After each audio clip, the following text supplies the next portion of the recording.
Hey guys, this is Red and Blue, and if you haven't seen it, the draw for the playoff of the Champions League is in, and it's gonna be Monaco again. So we seem to be bound and connected with the club from the southeast of France. We're gonna be playing them 2 times in February, and also like yesterday, Marca released a long form interview of PSG sporting director Luis Campos, who also used to work for Monaco, in which he shares a lot of things about the behind the scenes of PSG. So let's talk about the Monaco connection today.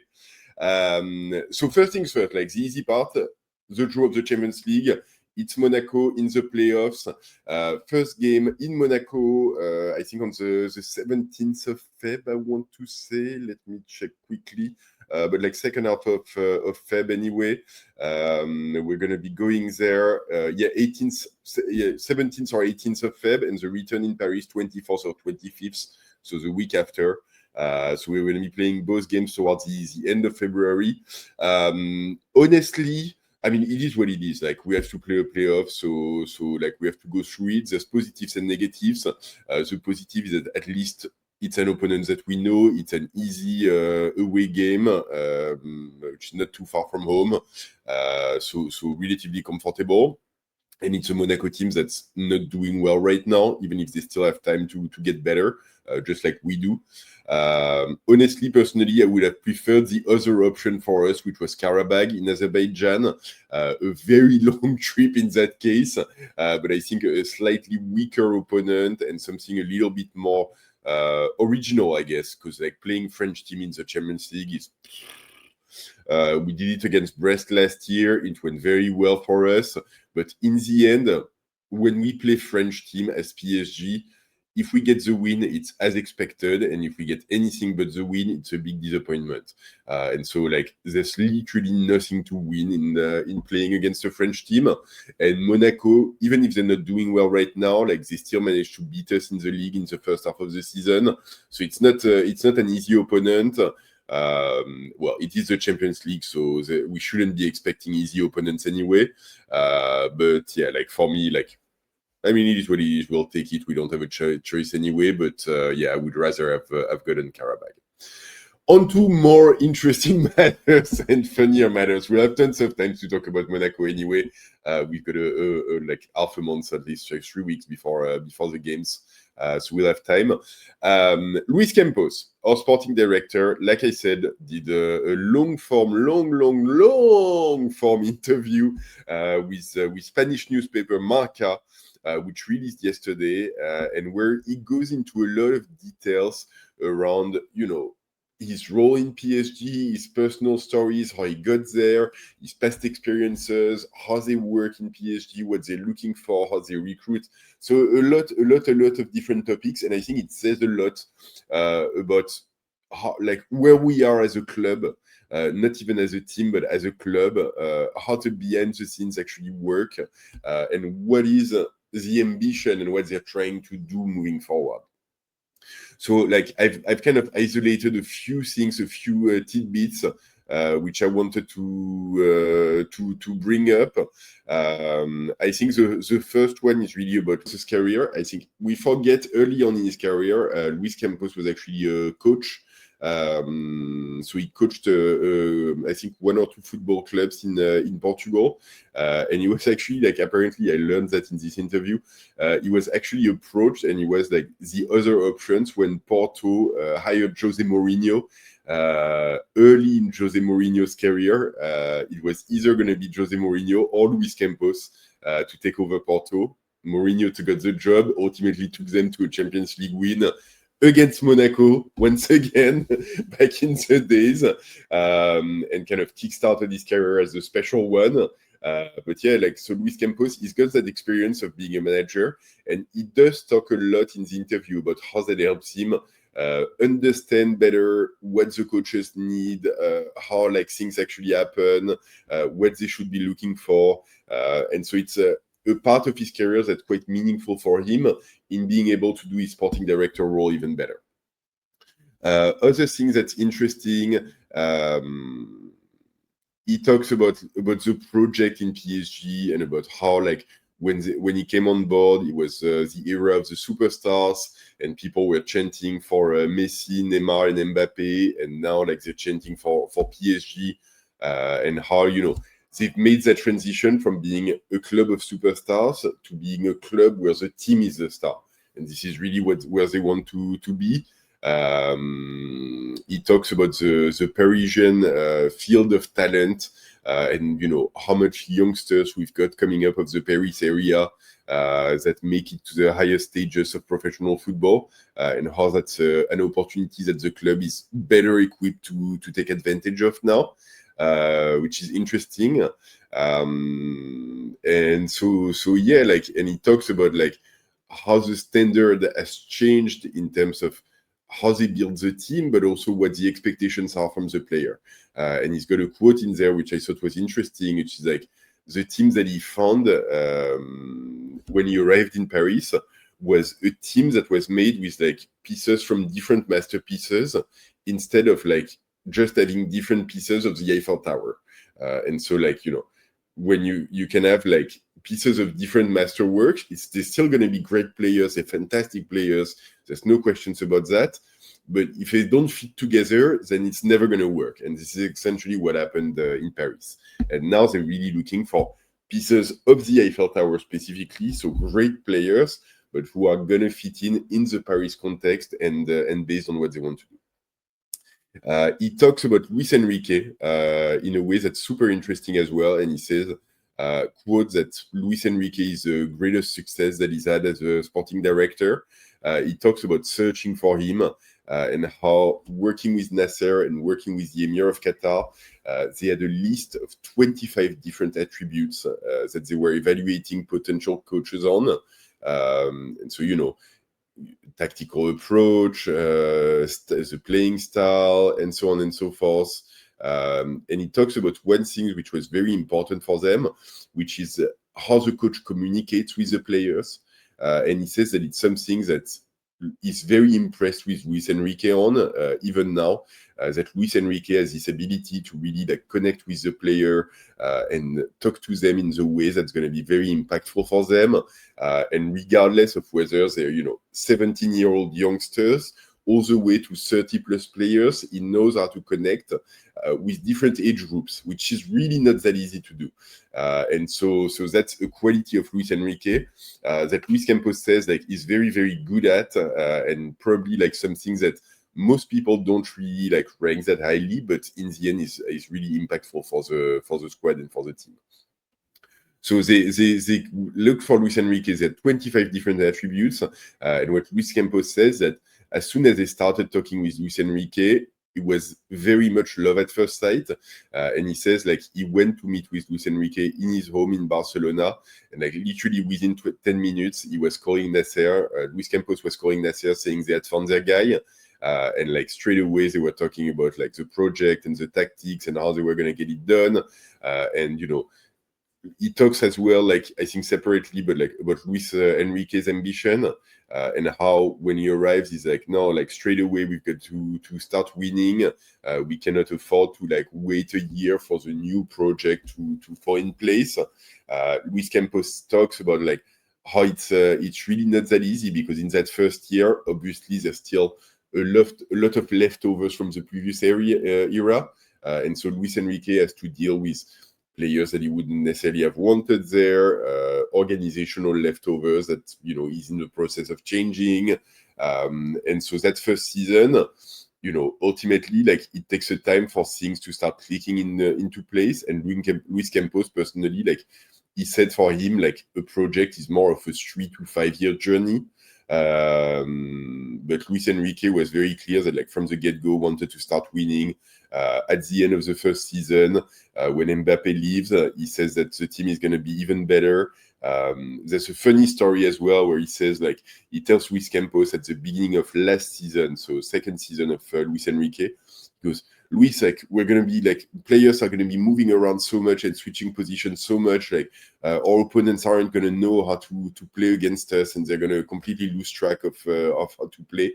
And Luis Campos goes like, what the hell is going on now?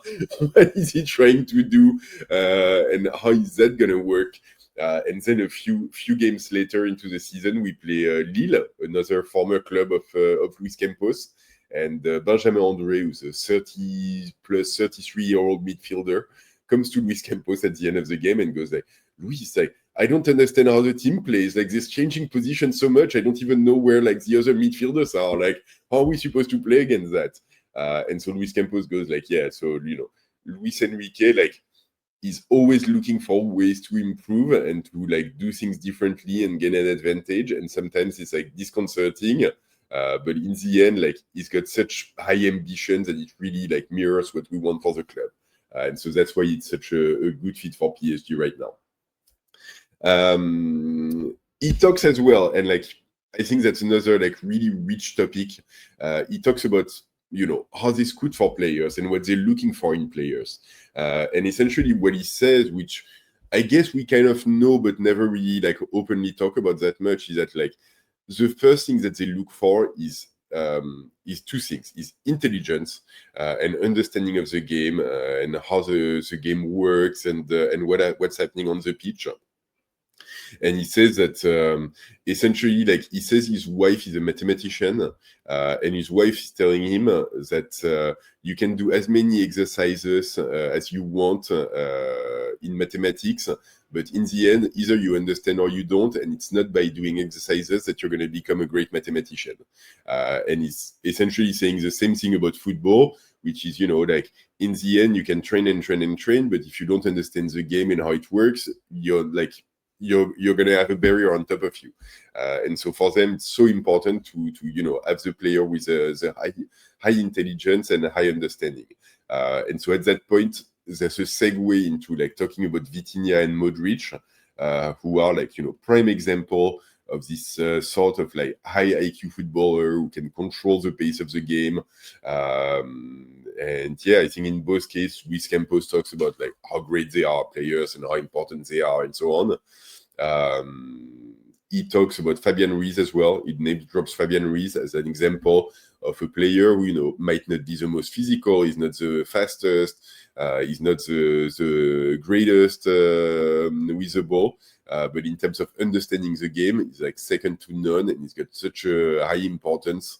And essentially, that's how they build the midfield between like Vitinha, Fabian Ruiz, and then a Joao Neves or Warren Zaire-Emery, who's understand, obviously, like still a very high understanding of the games, but bring in a physicality that then helps balance out the other two, essentially, and helps balance out the midfield. And that's really how they solve it. So high intelligence is a prerequisite. And then the second one that he talks about is finding players who love the ball and who are really like skilled with their feet, and love touching the ball, love playing with it, and so on and so forth. And so that's essentially a second requirement and not a first, which I thought was really interesting for like a football team.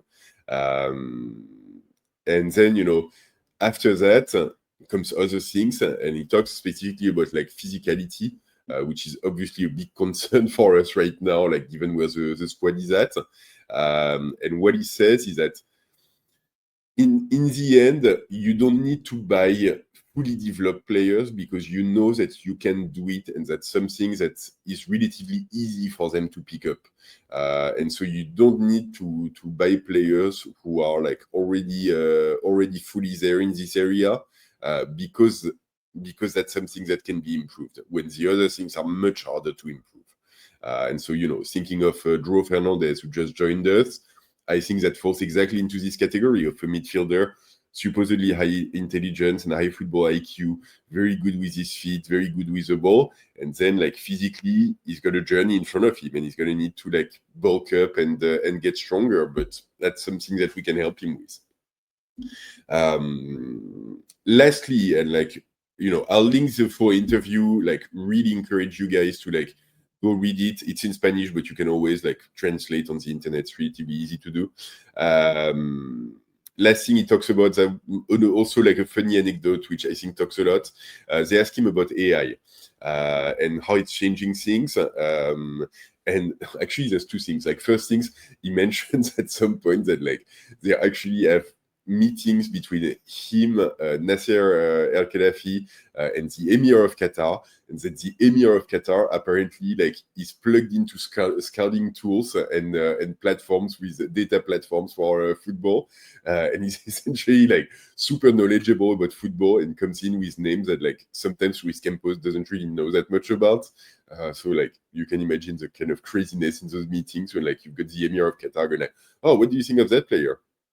Ooh. But yeah, and so anyway, going back to AI, so he says like AI platforms like they're certainly great tools for them and helping them, but in the end, nothing kind of beats the human perspective, and that for them, once they've identified a player that they want to bring on board, and they've done their job with the numbers and scouting him and so on, it's so important to have meetings with the player and really understand who is he as a person, and what are the things that how he thinks, what kind of person he is, what personality, what he could bring to the team as well, and that's something that AI cannot tell you.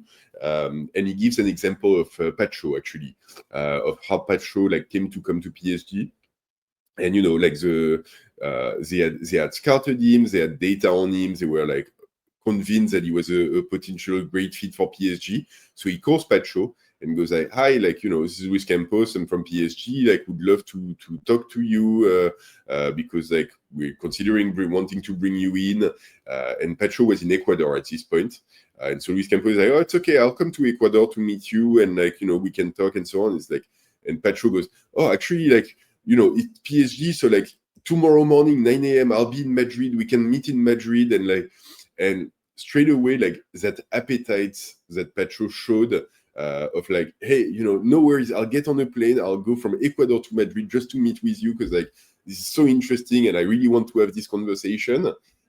Really like straight away he called Luis Enrique and he's like, "Yeah, I think we've got our guy," because like this is a kind of appetite to join PSG that we want. And then so he goes to Madrid, they spend the day together, he explains the project. Apparently they explain the project of the club, how the player might fit in it, what they're looking for, and so they have this discussion with Pacho. And he has like apparently a great conversation with Pacho. He's convinced of the player's appetite to win. They tell him as well, and apparently they tell every player that they talk with, one of the first things that he says, that if you're not, and that's something that came from Luis Enrique, is that if you're not prepared to come into training every day at like 100%, don't even bother coming to PSG because you're never going to play and like you won't see the pitch. And that's something that came from Luis Enrique, and apparently like the level of ambition that they try to drill into players. So if you're not prepared to give it your all at training every day, don't even bother coming because you're not going to play. And so he tells that to Pacho, he tells the whole thing, he's like, yeah, like great fit, passes him on to Luis Enrique. Luis Enrique has his own conversation with Pacho, explains what he's looking at, what he wants from him, and so on and so forth. And like literally, apparently after 10 minutes, they were already starting to talk deep tactics and stuff. And like essentially, like at the end of the day, and like a couple of conversations, they go from just knowing the players through data and through like having seen games of him to, yeah, this is the personality and this is like the guy that we want. It's not only the players that we want, it's the guys that we want. And it's equally important, if not more important in their minds. And so, like, because sometimes like we see big names as supporters and outsiders. We see big names and we think like, oh, like we should have Julian Alvarez come to PSG. But the reality is that we have no clue what the actual conversation looks like and how the actual person is. And I'm sorry, but Julian Alvarez, for example, like I remember when he moved out to Man City, we were definitely in the running and we were keen to look at him. And for him, he turned down and moved to Paris because he wanted to go to Madrid because his family was already living in Madrid. And so like, if I'm trying to think like Luis Campos, if I want a player who wants to win at all costs, who wants to like give it his all, is it like someone who makes a decision of maybe going to a lesser club because his family wants to live someplace? Like that doesn't really feel like the kind of decision making that we're looking for here. So anyway, like a lot of interesting things in there. It tells a lot. I'll drop the link in the description. Like, go give it a read because it's really worth it. If you've made it this far, it's a Monaco connection. We're gonna be playing, talking Monaco all February long. So get ready for it. Please drop a like on the video if you've made it this far. Please let me know in the comment what you think of the interview and if anything jumps out at you and that you want to talk about. And as always, if you made it this far and you haven't yet, subscribe to the channel, hit the bell to get notified, and don't forget, even with a Monaco connection, ici c'est Paris!